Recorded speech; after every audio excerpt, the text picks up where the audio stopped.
Bismillahirrahmanirrahim.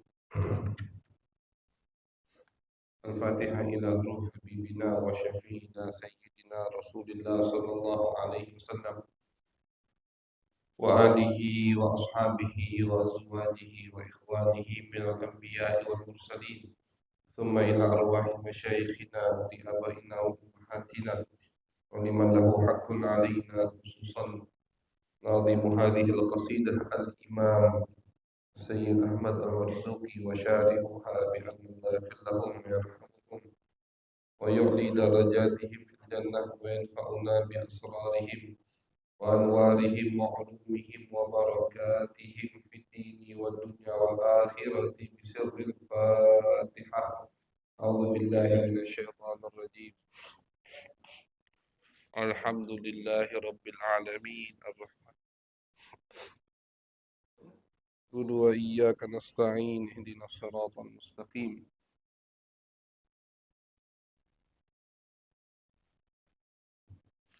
Bismillahirrahmanirrahim. Qala an-nazim rahimahullahu ta'ala wa nafa'ana bihi wa bi ulumi masyayikhina wa bi ulumi sa'iris salihin daraini amin ila an qala arba'atun min kutubin tafsiluha Tauratu Musa bil huda tanziluha Zaburu Dawuda wa Injilun ala Isa wa Furqanun ala khairil mala. Alhamdulillah wa syukurillah. Puji syukur kehadirat Allah subhanahu wa ta'ala. Salawat dan salam kita haturkan kepada baginda besar Nabi Agung Nabi besar Muhammad sallallahu alaihi wasallam. Alhamdulillah, malam hari ini kita diberikan oleh Allah kesempatan lagi untuk melanjutkan kajian daripada pembahasan ilmu tauhid atau ilmu akidah, yang mana alhamdulillah pada malam hari ini kita akan membahas, yaitu salah satu pembahasan akidah adalah pembahasan kitab-kitab suci yang sudah diturunkan oleh Allah Subhanahu wa ta'ala, termasuk yang harus kita yakini bahwasanya di dalam Al-Quran Allah mengatakan billahi wa bi rasulihi wa kutubihi, termasuk yang harus kita imani, iman kepada Allah. Sudah kita bahas, bahkan itu bab pertama pembahasan tentang sifat 20, kemudian wa bi rasulihi tentang rasul-rasul Allah, utusan Allah sudah juga kita bahas atau kita kaji. Malaikatihi tentang malaikat Allah sudah juga, baru di pertemuan terakhir kemarin selesai pembahasan malaikat. Nah, sekarang yang keempat, wa kutubihi, kitab-kitab suci yang diturunkan oleh Allah Subhanahu wa ta'ala. Tentunya kita sudah ketahui semua insyaallah bahwasannya kitab suci yang Allah turunkan itu banyak, tidak tahu jumlahnya kecuali Allah Subhanahu wa ta'ala. Sebagaimana Rasul atau Nabi tidak tahu batas jumlahnya kecuali Allah, berarti kitab sucinya juga begitu. Tidak tahu jumlah pastinya kecuali Allah Subhanahu wa ta'ala. Yang wajib kita tahu atau yang wajib kita hafal hanya sekedar tahu, ya, atau hanya sekedar hafal namanya. Tak wajib kita menghafalkannya, tak wajib menghafalkan isi kitabnya, tak wajib. Cuman harus tahu bahwasanya ada 4 kitab suci yang Allah sebutkan di dalam Al-Quran. Selain Al-Quran ada 3 kitab suci lagi. Nah, yang disebutkan di dalam Al-Quran ini wajib kita ketahui namanya, wajib kita hafal namanya, tidak wajib hafal isinya. Jadi walaupun itu suara udah tidak muncul lagi sekarang, kemarin kan sempat viral tuh, apa ngajari buka majlis taklim Ini muslim, kiai, panggilannya Abuya, bahkan buka majlis taklim, isinya menafsirkan Taurat. Itu udah benar itu.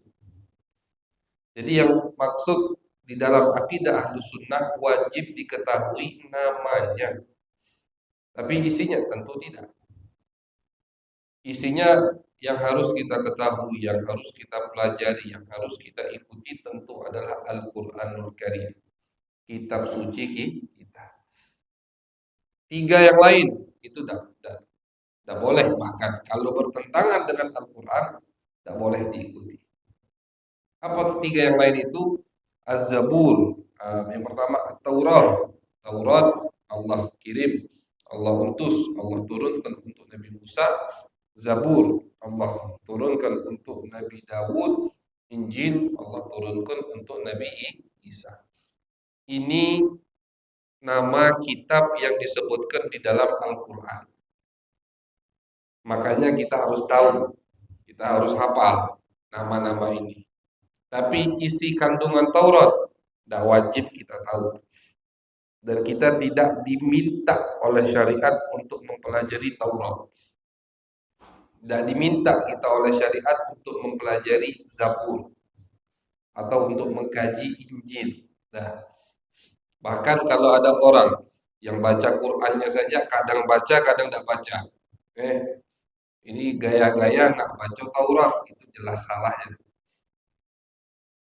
Kalau kita ngerasa masih belum bisa istiqomah baca Al-Quran, kita belum bisa atau belum pernah mempelajari Al-Quran, kita pengen belajar Taurat, Zabur, Injil, itu sudah meleset dari yang dianjurkan, yang diajarkan oleh Nabi besar Muhammad SAW. Suatu hari ada sahabat yang bernama, kalau tidak salah, Abdullah bin Amr bin As. Beliau membawa Taurat, bawa kitab Taurat, dilihat sama Nabi Muhammad SAW. Kata Nabi, wahai Abdullah, apa yang ada di tanganmu? Ini ya Rasulullah, Taurat. Kata, tagayyara wajh Nabi, muka Nabi berubah. Berubah nggak suka. Kata Nabi, wahai Abdullah, demi Allah, umpama Musa masih hidup, itu dia tidak punya pilihan lain kecuali mengikutiku. Umpama Musa masih hidup. Jadi jangankan kitab sucinya, nabinya, nabi yang kitab suci itu diturunkan kepadanya. Law kana Musa hayyan lama wasi'ahu illa an yattabi'ani. Kalau Musa masih hidup, maka sesungguhnya Musa tidak punya pilihan lain kecuali mengikutiku. Kalau Musa ngikut Nabi, artinya apa? Artinya Nabi Musa akan mengamalkan apa yang disyariatkan oleh Nabi Muhammad. Yang disyariatkan oleh Nabi Muhammad itu semua ada di dalam Al-Qur'an. Jadi buat apa gitu? Buat apa kita mempelajari Taurat, Zabur, Injil kalau Al-Qur'an saja kita belum pelajari? Kalau baca Al-Qur'an saja kita belum istiqamah setiap hari baca Al-Qur'an. Adapun misalkan, tapi Ustaz Habib, di zaman sekarang ada ulama-ulama yang bidangnya itu misalkan suka berdebat dengan orang Kristen, dengan Yahudi, seperti Dr. Ahmad Didat, Dr. Zakir Naik, itu kan, itu gimana? Itu lain lagi. Itu memang Allah khususkan beliau-beliau di bidangnya. Dan Al-Quran di luar kepala. Al-Quran ini luar kepala. Coba lihat video atau kajian Dr. Zakir Naik atau Ahmad Didat, itu yang hafal Injil, hafal Taurat kan. Al-Quran dari kecil mereka udah hafal. Nah yang sekarang baru-baru nyongol ini Al-Quran juz amma belum tentu hafal, kan begitu. Jadi tidak bisa disamakan. Mereka orang-orang yang hebat itu, udah meninggal, Dr. Ahmad Didat, yang masih hidup Dr. Zakir Naik, itu Al-Quran udah makanan itu. Baru setelah itu dan isinya mereka kaji, tafsirnya mereka kuasai. Akhirnya mereka terarahkan untuk apa? Dakwahnya menghadapi orang Kristen, menghadapi Yahudi, baru mereka pelajari Taurat Injil. Dan mereka itu mempelajari Taurat Injil bukan untuk mencari hidayat di situ, tapi apa niatnya? Untuk membantah lawan mereka. Karena di dalam bab jidal itu ada di bab pembahasan ilmu Islam, di ilmu mantik itu namanya ada babul jidal, adu argumen. Termasuk cara adu argumen yang paling kuat, kita melawan musuh dengan argumen musuh, gitu. Dengan dalil mereka. Jadi apa nih kitab yang disucikan oleh musuh, oleh lawan debat kita, dalil yang mereka pegang. Nah, dengan dalil mereka kita serang mereka, begitu. Jadi dokter-dokter yang hebat itu, dokter-dokter yang hebat itu Zakir Naik Ahmad Didat, itu ketika mereka menghafal Injil, mempelajari Injil Taurat, bukan mereka mencari hidayat dari Taurat dan Injil, tidak. Mereka udah punya Al-Quran. Dengan Al-Quran mereka udah dapat hidayat dari Allah. Dengan Al-Quran mereka udah mendapatkan pencerahan, ketentraman jiwa. Mereka dapatkan dari Al-Quran. Tapi mereka pelajari Taurat Injil untuk menyerang lawan debat mereka. Orang Kristen, kitabnya Injil, dihafali Injil. Ketika debat sama orang Kristen, gak pakai Quran, pakainya Injil. Karena Injil kitab suci mereka. Ya, makanya banyak yang masuk Islam. Gitu. Ketika lawan Yahudi misalkan, yang dipakai Taurat, kitab suci mereka, makanya banyak yang masuk Islam. Tapi apakah pernah orang-orang seperti mereka itu misalkan bangun malam hari bacanya Taurat, atau buka majelis taklim syarah majelis taklim cawisan tafsir Taurat atau tafsir Injil, tidak pernah. Yang diajari misalkan mahasiswi muslimah, tidak. Ketika mereka buka Injil Taurat, pasti yang di depan mereka orang Kristen, orang yang mensucikan kitab Injil, yang mensucikan kitab Taurat. Karena salah kalau kita mengatakan sekarang ini masih ada orang Kristen yang garis lurus, itu salah. Nggak ada. Nggak ada. Katik lagi, wong Kristen yang garis lurus. Oh, dia Kristen. Tapi dia garis lurus. Tidak ada. Kalau memang ada Nasrani, ada orang yang Kristen, garis lurus, taat, artinya jujur kepada agamanya, pasti orang itu sudah jadi Muslim. Ketika Nabi Muhammad diutus, Sallallahu Alaihi Wasallam, yang tidak mau masuk Islam itu sudah maksiat semua. Maksiat sebelum maksiat kepada Nabi, maksiat kepada Nabi mereka. Melanggar perintah kitab suci mereka. Yahudi tidak mau masuk Islam, menentang Taurat secara terang-terangan. Yahudi itu terang-terangan. Di kitab Taurat itu pembahasan tentang sifat Nabi sama ustadz-ustadznya itu diambil. Itu bedanya Taurat, bedanya umat dulu dengan umat Nabi Muhammad. Kalau umat Nabi Muhammad, Al-Quran dijaga sama Allah. Tidak bisa ada yang mau nyuri beberapa lembar dari Al-Quran sehingga orang lain tidak tahu, tidak. Kalau di Yahudi bisa. Yahudi itu, ulama-ulamanya, itu ketika Nabi Muhammad SAW diutus, dan mereka melihat betul ini adalah Nabi akhir zaman, mereka apa? Mereka ambil lembaran-lembaran yang di Taurat ada sifat Nabi Muhammad SAW. Itu terang-terangan. Begitu juga Injil, pengikut-pengikut yang ngaku pengikut Nabi Isa itu banyak merubah Injil. Kenapa? Karena tidak cocok dengan hawa nafsu mereka. Kalau tidak mereka rubah, maka pengikut mereka, masyarakat orang awam biasa akan mengikuti Nabi Muhammad. Kalau ikut Nabi Muhammad semua jadi pengikut Nabi Muhammad, terus kami jadi apa? Begitu. Terang-terangan mereka melanggar perintah Nabi mereka, perintah Allah yang ada di dalam kitab suci mereka. Jadi salah kalau ada orang yang ngomong, oh semua agama itu benar, itu salah. Salah kalau ada orang yang ngomong masih ada misalkan orang Kristen atau Yahudi yang garis lurus, yang benar, itu salah. Tidak ada. Kalau memang mereka Kristen murni yang garis lurus, pasti sekarang sudah jadi Muslim, tidak mungkin masih Nasrani. Ya, jadi ketika Nabi Muhammad diutus, semua agama dihapus sama Allah, dinonaktifkan. Semua harus ikut Nabi Muhammad SAW. Dan itu sudah diperingatkan oleh Allah dalam kitab suci mereka. Allah sebutkan, Allah mengambil sumpah kepada nabi-nabi mereka untuk mengikuti Nabi besar Muhammad SAW jikalau Nabi diutus. Begitu. Nah, jadi sebelum mereka melanggar perintah Nabi, itu mereka sudah melanggar perintah Nabi mereka dulu. Sebelum mereka melenceng dari kitab suci Al-Quran, ya, mereka sudah melenceng dulu dari kitab suci mereka.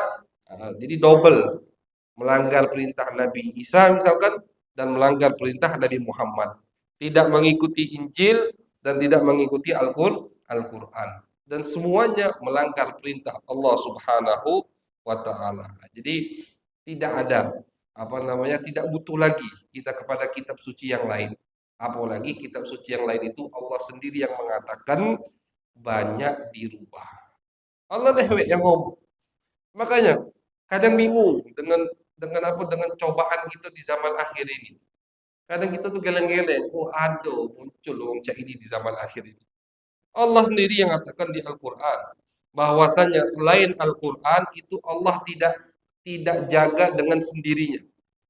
Kalau Al-Quran Allah sendiri yang mengatakan kami turunkan Al-Quran inna nahnu nazzalna dzikra wa inna lahu lahafizun. Kata Allah di surah Al-Hijr, kami yang menurunkan Al-Quran dan kami yang akan menjaganya. Sedangkan kitab suci yang lain bimastuhfizu alaihim di surat Al-Maidah. Kitab suci yang lain kata Allah yang menjaganya yang hafal. Artinya ulamanya. Nah kalau ulamanya ulama su, mereka lah yang merubah kitab suci tadi, dirubah semua. Itu di Al-Quran loh disebutkan. Jadi yang memuji-muji atau buka majelis Taurat kemarin itu, ya, itu udah baca Al-Quran yakin. Karena kalau dia baca Al-Quran dia akan malu. Ngapain aku baca kitab yang Allah dewek ngomong dalam Al-Quran bahwasanya kitab ini udah banyak diutak-atik. Kitab ini banyak dirubah. Kenapa aku harus mempelajari kitab yang sudah ada Al-Quran? Al-Quran itu Allah kumpulkan. Yang di Taurat, yang di Injil, yang di Zabur, yang di kitab-kitab yang Allah turunkan dan disebutkan di dalam Al-Quran, itu semua Allah kumpulkan di dalam Al-Quran. Allah adakan semua dalam Al-Quran. Makanya Allah katakan dalam Al-Quran, ma farratna fil kitabi min syai'. Kata Allah, kami tidak luput dari kami di dalam Al-Quran. Semua kata Allah kami sebutkan di dalam Al-Quran. Bahkan banyak dari ulama seperti Imam Ghazali, semua itu mengatakan kalian minta ilmu apa saja, aku bisa keluarkan dari Al-Quran. Kalian mau minta ilmu apa saja, aku bisa keluarkan dari Al-Quran. Tentunya itu untuk orang-orang yang memang Allah bukakan pintu hatinya untuk memahami Al-Quranul Karim. Nah, jadi ketika kita membahas atau ada pembahasan dalam akidah kita Ahlussunnah wal Jamaah tentang kitab suci selain Al-Quran itu hanya untuk kita ketahui dan kita hafal namanya. Adapun kita mau mencari hidayat, jalan petunjuk, kita mau mencari wasilah agar kita dekat kepada Allah Subhanahu wa taala, itu tidak perlu ke selain Al-Quran. Semua ada di dalam Al-Quran. Belum tentu yang kita baca di Taurat Injil itu memang kalamullah. Bisa jadi itu yang dirubah sama Yahudi sama Nasrani. Jadi buat apa kita baca omongan manusia yang maksiat kepada Allah Subhanahu wa taala. Jadi yang dia baca, yang dia kaji itu mungkin itu bukan kalamullah.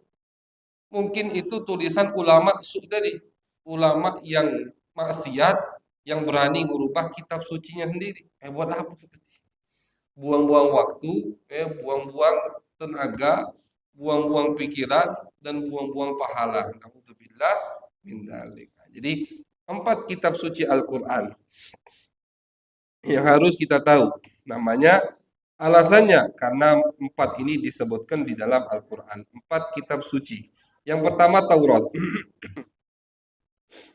At-Taurah adalah kitab yang diturunkan oleh Allah Subhanahu wa taala kepada Nabi Musa alaihi salam. Tapi disebutkan bahwasannya At-Taurah ini qad harrafaha aktsaru min katibin min ruhbanil yahud. Bukan satu ulama. Jadi banyak dari ulama Yahudi yang merubah Taurat. Allah sebutkan terang-terangan di dalam Al-Quran. Allah mengatakan minal ladzina hadu yuharrifunal kalima amma wadhihi. Di ayat lain, waqad kana fariqum minhum yasma'una kalam Allah thumma yuharrifunahu min ba'di ma aqaluhu wa hum ya'lamun. Kata Allah, mereka itu dengar Taurat, habis itu mereka rubah padahal mereka sadar, mereka rubah sengaja maksudnya. Sengaja dan mereka tahu itu dosa tetap mereka rubah. Lancangnya Yahudi. Kitab sucinya berani mereka rubah. Ini baru 2 ayat di sini disebutkan. Banyak ayat yang lain. Allah ceritakan di Al-Quran Taurat itu banyak dirubah. Jadi memang aneh. Kita makin zaman ini makin akhir, makin mundur, makin dekat kiamat, makin banyak yang aneh. Pasti. Mungkin 2 tahun yang lalu kita tidak nemu fitnah-fitnah, was-was atau pemahaman-pemahaman sesat yang tahun ini bermunculan atau 2024 kemarin. Ya Allah alam 2025 ini nanti aliran apa lagi? Mudah-mudahan umat Nabi Muhammad dijaga sama Allah Subhanahu wa taala. Cuman memang begitu kata Nabi, makin akhir zaman makin banyak aliran sesat. Makin banyak sesuatu yang kalian merasa ini aneh kata Nabi. Ya kalian tuh ingkar, kok ada pemikiran seperti ini? Kok ada orang-orang seperti ini? Kok ada yang mengikutinya begitu? Begitu aneh. Dan itu sudah disabdakan oleh Nabi besar Muhammad sallallahu alaihi wasallam. Kemudian yang kedua adalah Az-Zabur. Zabur kitab suci yang Allah turunkan kepada Nabi Dawud. Wa ataina Dawuda Zabura. Kemudian yang ketiga adalah Injil. Injil yang Allah turunkan kepada Nabi Isa alaihi salam. Faqad dakhalaha ma dakhalaha min at-tahrif bi aidi aktsari min katibin min qasawisati an-nasara. Begitu juga Injil sama. Banyak udah masuk kerasukan, banyak udah dirubah oleh ulama-ulama Nasrani. Allah sebutkan di dalam Al-Qur'an, ya ahlal kitab qad ja'akum rasuluna yubayyinu lakum katsiran mimma kuntum tukhfuna minal kitab wa ya'fu an katsir. Kata Allah, wahai umat Nasrani, wahai umat Yahudi, telah datang kepada kalian utusan kami, yang mana utusan kami banyak menjelaskan kepada kalian daripada hal-hal yang banyak sekali kalian tutupi di kitab suci kalian. Jadi termasuk tugas Nabi Muhammad SAW itu membongkar dan menjelaskan kepada umat apa yang mereka tutup-tutupi. Banyak kejadian. Pernah ada Yahudi datang ke Nabi. Yahudi datang ke Nabi, minta Nabi menghukumi. Jadi hakim masalah ada laki-laki dan perempuan berbuat zina. Karena perempuan dan laki-laki ini anak orang punya nama, mereka bohong. Nabi nanya. Kata Nabi, apa hukum orang yang berbuat zina di agama kalian? Kalau dia sudah kawin. Oh, kata mereka, wahai Muhammad, hukumnya itu dicambuk 100 kali. Ini hadis di Bukhari Muslim. Dicambuk 100 kali. Kenapa mereka ngomong cambuk 100 kali? Karena hukum aslinya itu bukan dicambuk 100 kali, tapi dilempari batu sampai meninggal. Hukum orang yang berzina setelah dia menikah, artinya udah kawin masih zina, itu hukumnya dirojam. Digali tanah, dimasukkan badan uang itu, dilempari batu sampai meninggal. Hukum Islam sama hukum Yahudi, Taurat sama hukumnya. Nabi pancing. Mereka didatang ke Nabi. Pura-pura ingin menunjukkan kayak mereka ini mau damai dengan Nabi. Yahudi Madinah datang ke Nabi, bawa 2 pelaku ini. Sama Nabi dipancing. Apa hukum di Taurat untuk orang yang berzina sedangkan dia udah kawin? Nah, karena yang berzina ini uang punya namo, istilahnya uang punya duit, si ulama-ulama ini bohong akhirnya. disogok sama keluarga si pelaku. Kata mereka, wahai Muhammad, hukumannya kalau di kami cambuk 100 kali. Coba kata Nabi, mana? Bawa Tauratnya. Dibawa oleh mereka Tauratnya. Mana ayatnya kata Nabi? Tunjukkan. Ini di Bukhari, jelas diceritakan. Dia nunjukkan ayatnya ke Nabi, tapi tangannya nutupi ayat yang lain. Ya, jadi ada yang ditutupi. Ayatnya itu ditunjuk ini Muhammad ayatnya.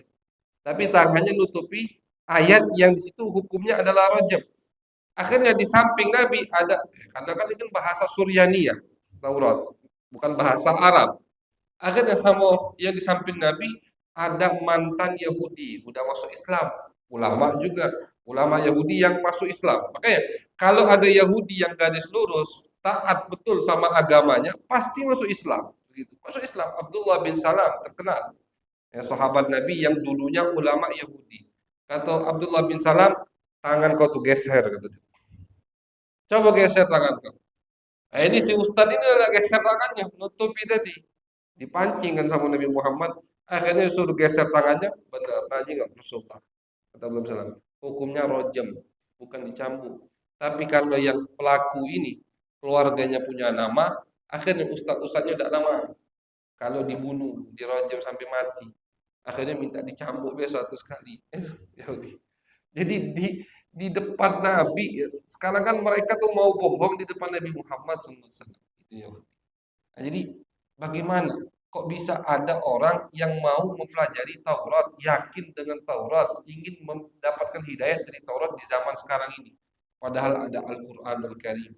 Kita habiskan umur kita untuk Al-Quran, belum selesai.